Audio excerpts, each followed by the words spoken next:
Well, hello, all my amazingly beautiful zodiac family and friends. My name is Libra Empress, and this is another episode of Terror and Tarot with Libra Empress.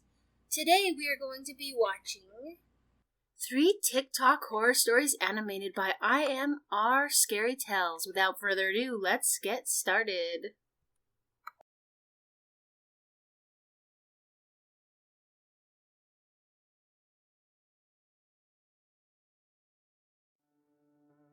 The app TikTok rose to fame in a very short span of time. I was studying in high school when the app gained huge popularity among teenagers. On a bright summer day, I went to the beach with my friends Lily and Mindy. We were having a good time when Mindy said, "Let's take some TikTok videos and post them." I have never been a social media freak, but it was our day out.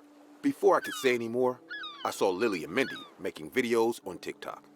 They were lip syncing to a song, and then they moved the camera towards me. As I said, I get awkward about such things, so I just smiled and waved on the video. We had a nice time on the beach and came back. At night, Mindy texted me and said that she has posted our videos on the beach on TikTok today. I texted her back saying, "Come on, I don't care.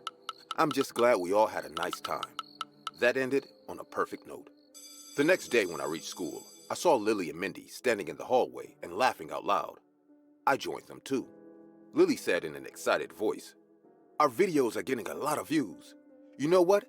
Sam called me last night and praised my looks." Mindy started laughing and said, "Guess you were getting dates because of TikTok now." We all laughed about this and went to the class. Professor McGuire was teaching our history class. I was sitting right next to Lily, and Mindy was sitting in front of me. The class was going on its own when suddenly Lily poked me. I looked at her and said in a low voice, "What?" Lily gestured me to check my phone. I looked at my phone and saw she has text in our WhatsApp group. Lily wrote, "Meet me at the bathroom now." Mindy and I thought it might be some emergency issue. As soon as Lily left the class, we got up and left too. After reaching the girls' bathroom, I saw Lily standing in the bathroom with a really freaked out face. Mindy asked, "What's going on, Lily?" She said in a tensed voice, "Do you remember the TikTok video we took at the beach, 3 of us in it?" I replied, "Yeah, what about it?" She said, "I just got a very bizarre comment on that video." Lily showed us the video. Mindy and I went to the comment box and saw some guy named Mike the Hunter has commented, "Saw you girls that day at the beach. Might come to meet you again." The comment indeed creeped us out. Mindy said in a worried voice, "Did any of you notice any creepy dude at the beach that day?" I said, "No, I didn't. Also, there were so many people. It would have been really hard to spot a single person like that." Lily agreed with me, and we deleted the comment from the video. We calmed ourselves down and decided to ignore this matter. It was also possible that someone is deliberately trying to scare us by lying. After coming back home, I started to keep an eye on our TikTok beach video in case the guy comments again. I expected the matter to end here, but that obviously didn't happen. I was sleeping in my room. It was around midnight when I woke up with the heavy sound of notifications popping in my phone. At first, it felt really crazy that who is sending notifications at this hour of the night? I checked my phone and saw 7 recent comments on our TikTok video. I opened the video right then and saw the same guy named Mike the Hunter has commented again. His comments were even scarier this time. Okay, whose idea was it to delete my comment? Come on, be a good girl and tell me. After 4 to 5 comments like this where he accused us of deleting his comment from our video, I noticed his last comment and a spine-chilling feeling grabbed my heart. Mike has written, "I could have abducted one of you when you were coming from school today, but I didn't. Do you really guys think it will be a good idea to push me?" I called Mindy, and she took Lily in a conference call. Lily was already sobbing over the phone. Mindy said in a panicked voice, "What should we do, Pamela? This guy is stalking us." I knew both of them were very much terrified, so I have to keep my head calm right now. I told in a firm voice, "Guys, it's a weekday, and it isn't much hard to guess that we're school-going teenagers. This guy is just trying to scare us by making basic guesses." Lily replied, "Well, there's hardly any info in his account. I think this can be a fake account too. Maybe someone is trying to prank us from school." I commented in the video mentioning the guy. "Fuck off, you creepy jerk. What we do is none of your business. I then told Lily to block his account immediately. Lily did that, and we all went to bed. A few days went by and nothing happened. We almost forgot about this guy and got back to our usual life. One day, I was coming out of my class when I saw Lily talking to Sam standing in the hallway. Mindy was right behind me. I gestured her towards Lily, and we both laughed. Lily was blushing as Sam kept flirting with her. Mindy said in a sarcastic voice, "At least something good happened to Lily because of that bloody TikTok." We came back to school in our usual happy mood. But something changed after that day. Mindy stopped coming to school. I called her house and her mother picked up the phone. She told me that Mindy is not well and she's going under diagnosis. It might take a while for her to come back to school. There's nothing much Lily and I could do, so we went on with our regular life. Lily started dating Mike, and I kind of felt alone without Mindy. I was sitting in the cafeteria alone when Lily came to me and said, "Did you get any text from Mindy?" I replied, "Yeah, I talked to her a few days back. She said she's undergoing some therapy. She asked about you. I told her how hugely busy you are with your new boyfriend." Lily smirked and said, "Come on, stop teasing me now." I smiled and said, "When was the last time you talked to Mindy?" Lily replied, "Actually, in the morning she only texted me. She told me she is feeling a bit better and would like to see me in the evening near the jungle gym at the park." I felt a bit sad that Mindy only invited Lily and forgot me. Lily didn't care much about that, which hurt me more. But I let the matter slide and smiled anyway. I returned home after school. I was going through my study table when I found Mindy's copy in my books. I remembered she forgot her copy the last day she came to school, so I picked it up to return it later. As I opened the copy and noticed the first page, my head started to bang in terror. The copy was filled with scribbles and obscene words. Mindy has written Lily and Sam's name all over the copy and has violently scribbled Lily's name. When I turned to the last page, the actual horror unfolded in front of my eyes. There was a name written on the last page, Mike, the Hunter. So it was Mindy. She made all those creepy comments in our video? But why? Then a thought struck my mind. Did Mindy have a crush on Sam? Is this all because of that? I called Mindy's mom immediately. I asked her what is going on with Mindy. But before I could say more, Mindy's mom broke into tears. She said on the phone, "Oh, Pamela, how should I tell you this? Mindy has been diagnosed with bipolar disorder. Since you all came back from the beach, her behavior started to turn even more violent.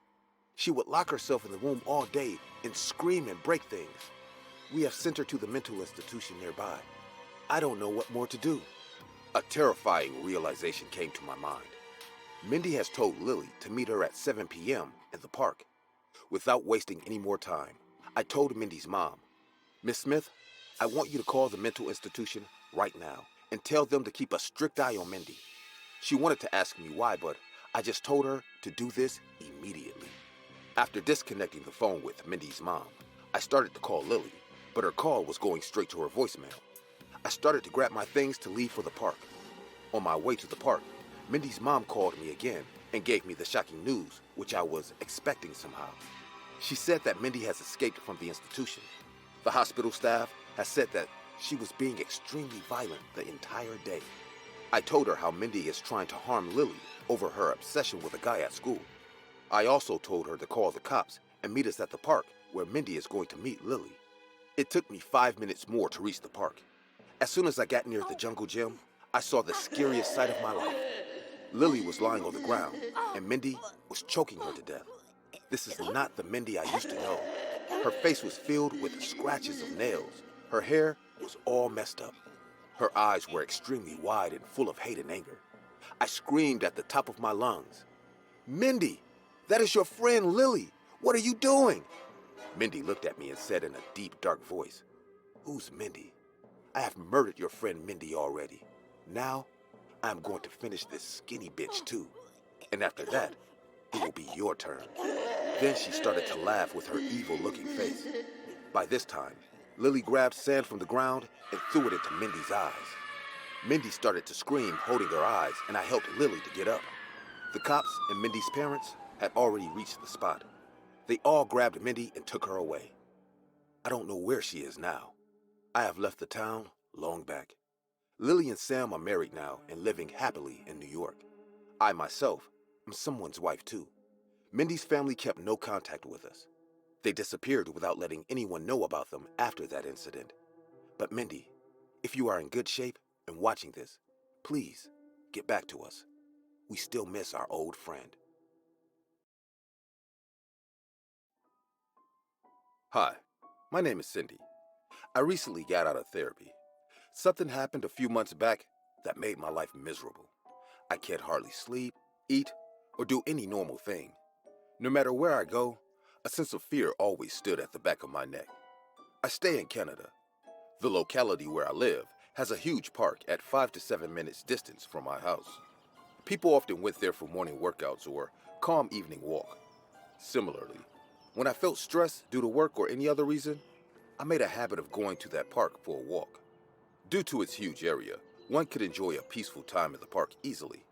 One evening, I was walking through the park. At some distance, I noticed a huge tree with long branches. The tree is not the only thing that caught my eyes. I also noticed someone lying on the ground right under a long branch of that tree. At first, it looked like a shiny metal thing, but when I got close, I saw it was a cell phone. I looked around me thinking someone might have dropped it while walking, but at that time, I was the only one in that particular area of the park. Like a good citizen, I picked up the phone and decided to submit it to the cops on my way home. The cell phone was like any other Android phone. It had a black body and no extra feature that could stand out for identification. I was walking towards the police station while checking the phone. I didn't want to pry on anyone's privacy, but for a better understanding of the owner, I swiped the lock and the phone opened. There was no picture on it. Even the contact list was empty. It startled me a bit that there's literally nothing in this phone that can lead to its owner. I was going to lock the screen and put it back in my bag just when I saw a few recorded videos stored in the TikTok app. I could tell that the owner recorded 3 videos to upload to TikTok, but somehow didn't. I was almost near the police station, but out of curiosity, I thought to go home and look at these videos first. I know it was that moment that made my life miserable. I got home and freshened up. I lied on my bed and played the first TikTok video from the cell phone. As the video began, an average height guy appeared on the screen. He was seen walking around the park. He didn't say anything, just kept walking. After walking for a few more seconds, he reached near the tree where I found the phone. He looked up at the branch, and the video ended there. My curiosity grew more and I moved on to the next video. In the next video, the camera stood still featuring a messy bedroom. Then, the same man entered the room with a wide rope in his hand. I was completely clueless about what was happening in these videos, but I kept watching anyway. Now, I felt I could have stopped.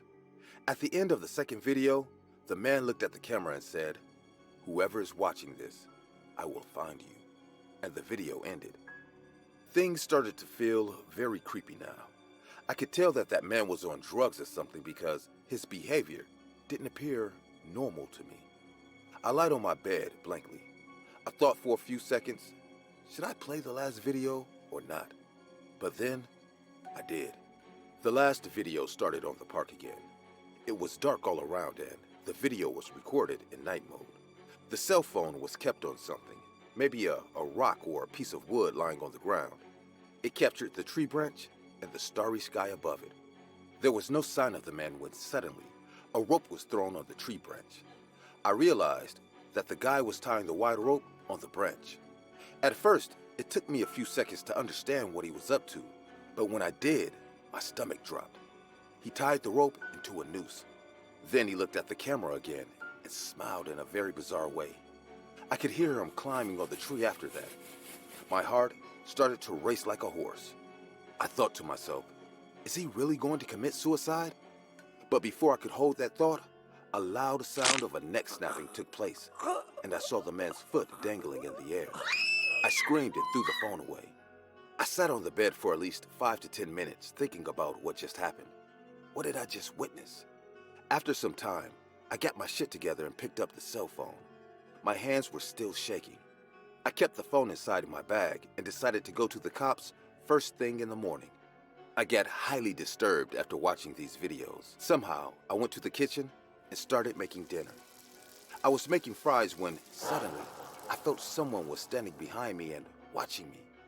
I immediately turned around, but there was no one. The corridor leading to my kitchen was dark and empty. I already locked my doors and windows after getting home, so I was pretty sure that it's the video that is creeping me out. I finished my dinner and went straight to bed. I had enough for that day, so all I wanted was to sleep and get rid of that cell phone the next morning. I don't know how long I slept, but suddenly, I felt a touch of wind on my face. I slowly opened my sleepy eyes and saw a dark face with two wide, bright eyes leaning on me. The face was literally breathing on me, and I could feel the warm breath. I got stuck at that moment. Didn't know what to do or what was actually happening. I have never seen such wide eyes in my entire life. I thought at that moment that I would die right now, but suddenly, my phone rang and I turned on my left side. There was an alarm going off, and I noticed it's 4 a.m. already. I turned back in a rush and realized there was no one around me. I looked all over the apartment, but there was no sign of any person. I heaved a sigh of relief because it was just a bad dream.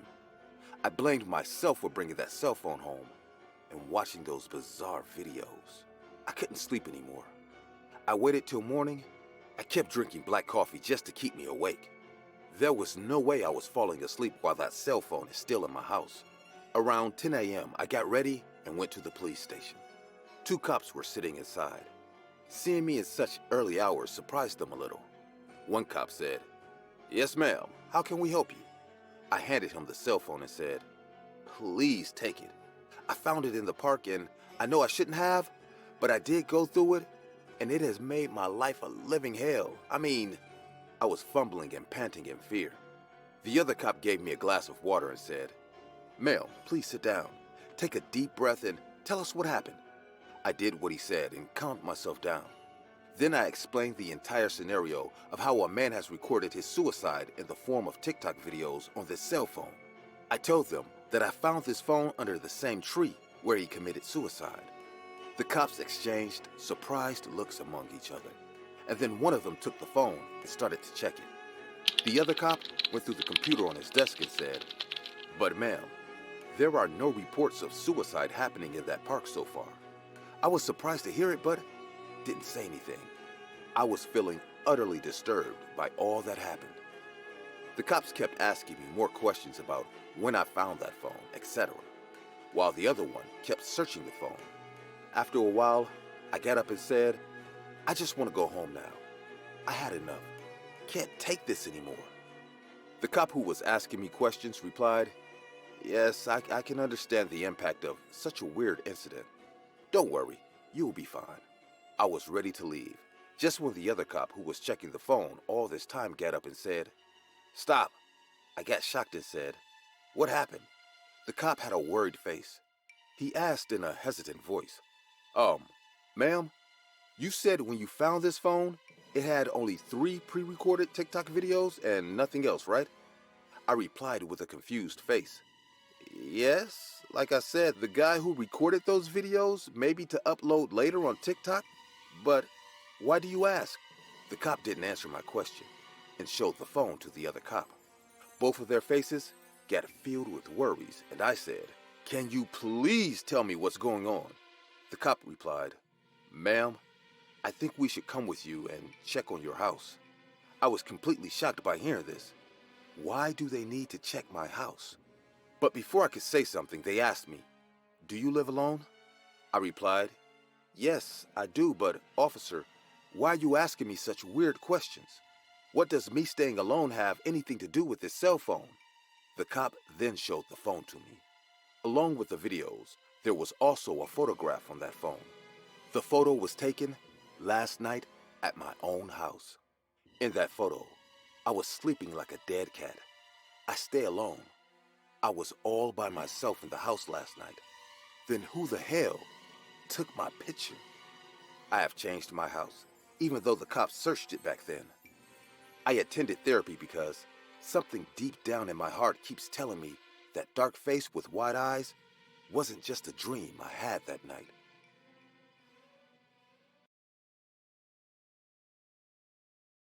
TikTok prank gone wrong.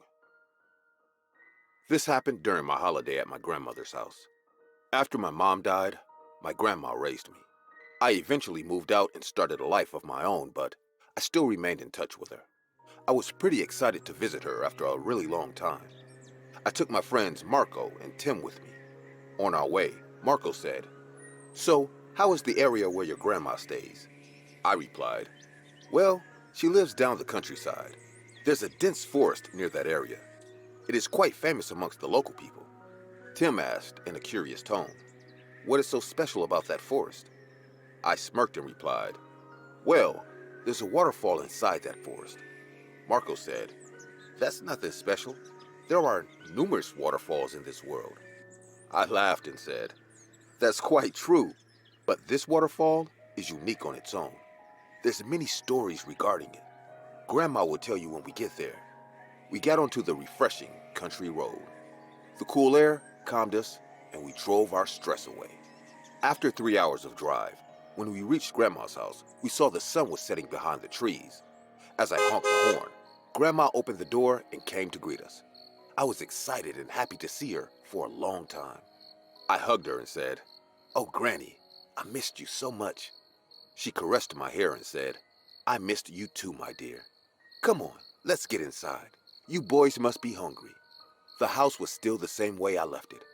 I sat on the couch. My friend sat next to me. Granny gave us lemonade. The amazing smell of delicious food was roaming all over the house. I took my friends to my room. They all brought their own sleeping bags. After settling with their luggage, we all freshened up and came downstairs. The dining table was filled with tasty dishes. Granny cooked my favorite roasted chicken. There was mashed potatoes, fried vegetables, and soup. After such a long drive, we were hungry like hell. Without wasting a single second, we all jumped on the food. After a delicious dinner, we all sat in the living room. Granny sat down on her rocking chair and started knitting a muffler. Marco said in a hesitated voice, Granny, Richard was telling us about a waterfall inside the forest nearby, but he said there are stories regarding it." Granny laughed and said, "Oh, Richard already mentioned the waterfall." I said, "Tell them the stories you used to tell me as bedtime stories." Granny said in a low voice, "Well, there are many events that happen there. Local people have named it the Suicide Waterfall." Tim said in a surprised voice, "Suicide Waterfall? That's a very unusual name. What happened there?" Granny said, "Many years back, there was a beautiful girl named Layla. She fell in love with a traveler. The boy came here from the city. They spent time together, but one day the boy returned to his house and Layla got heartbroken. Her father decided to marry her to a village boy. Out of anger and disgust, she jumped from the waterfall. Her head bashed on the hard rock of the waterfall, and she died. After this incident, 5 to 7 suicides have taken place there. Local people believe Layla's haunting spirit still roams there and pushes people to commit suicide." Tim and Marco exchanged looks. I could already tell they were a bit scared hearing the story. But to put up a brave face, Marco said, "Well, this is just a scary story, I guess." I said in a sarcastic tone, "Yeah, maybe." Tim said, "What about we go there? I mean, tomorrow, we have nothing else to do." Granny smiled and said, "I have never seen any ghosts there all these years, though." We called it a night and went to sleep. The next morning, we got up and started to prepare ourselves for our day out. After lunch, we three started to walk towards the forest. By the time we reached the forest, we realized how distant this area is from the locality. Birds were tweeting in the trees. Marco was making TikTok videos. We were walking and enjoying the views around. After 10 to 15 minutes, Tim said, "Did you guys hear that?" I said, "Yeah, we're almost near the waterfall."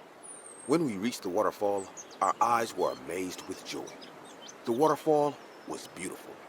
The sound of water churning echoed in the forest. Tim started taking pictures, while Marco came to us and said, "Let's make a TikTok video. Who knows, Layla might accompany us too," and started to laugh sarcastically. We took a couple of videos with the waterfall in the background. It was a fun time. Everything was going well when Marco played the first video to check. As soon as he played the video, something weird happened. Along with the sound of nature and waterfall, we heard a sobbing sound, as if a woman is crying. Marco said, "Did you hear that?" We listened closely again. There was a crying sound. Someone was crying and gagging in pain. Tim said in a confusing tone, "Play the next video." As soon as Marco played the second video, we heard the sobbing again. We all got freaked out and started to look around us. The sun was setting already, and darkness was taking place around us. There was no one except the three of us. Marco said in a scared voice, "Let's leave, guys." As we started to walk, a woman's figure appeared in front of us from the bushes. She was dressed like a village girl. As she lifted her face, we saw her head dripping blood. A side of it was smashed as if something hit her head hard. I couldn't believe my eyes. Since childhood, I've come here many times, but never have seen her. We had no doubts. It was Layla's ghost standing in front of us. Tim said in a freaked out voice, "Is this real?" Marco and I couldn't reply. Our lips were sealed with an unknown fear. Layla started to laugh hysterically. She then faced towards the waterfall, and her laughter turned into painful sobbing. In front of our very own eyes, she jumped into the waterfall. We heard a huge splash, and everything got dead silent. We started to run frantically. Tim fell down and broke his ankle. Marco and I carried him to the house. Our trip took a bad turn, but somehow we managed to come back. Granny said we might have hallucinated in the darkness, but I still have those TikTok videos. Whenever we play those videos, we still hear Layla's cry playing in the background.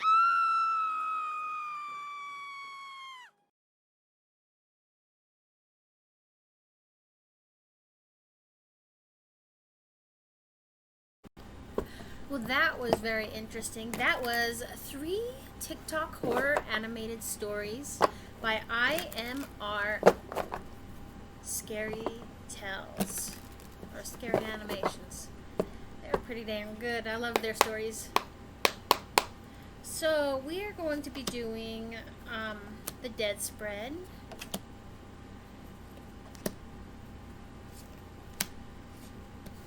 And so let's get down to it. All right. The person we are connecting to, they always felt gullible. Do you know what I mean by that?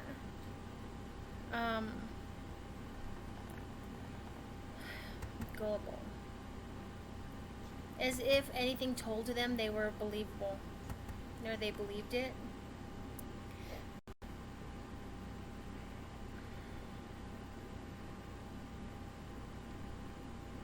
Now, looking back on their life, they realized that they were healing a lot of emotional trauma in their past. Now, the lesson they wanted to share was to keep caring. Possibly they care about a fire sign, Aries, Leo, or Sagittarius. Maybe they are that. You know, they do see someone who they watch over that gives, really gives, like would give their left arm. Something that they wish they had paid more attention to were the strings attached situations. And then the message they want to give you is you're dealing with a third party situation, a 3 of Swords, a lot of heartache, jealousy, and loss. Alright? And they want you to know that you're going to be okay. Okay, my beautiful zodiac family and friends, I love you all. Thank you so much for listening to me. My name is Libra Empress. Please don't forget to hit like, subscribe, and share, and join me again next time for Terror and Tarot with me, Libra Empress. Stay safe. Bye, my friends. Bye.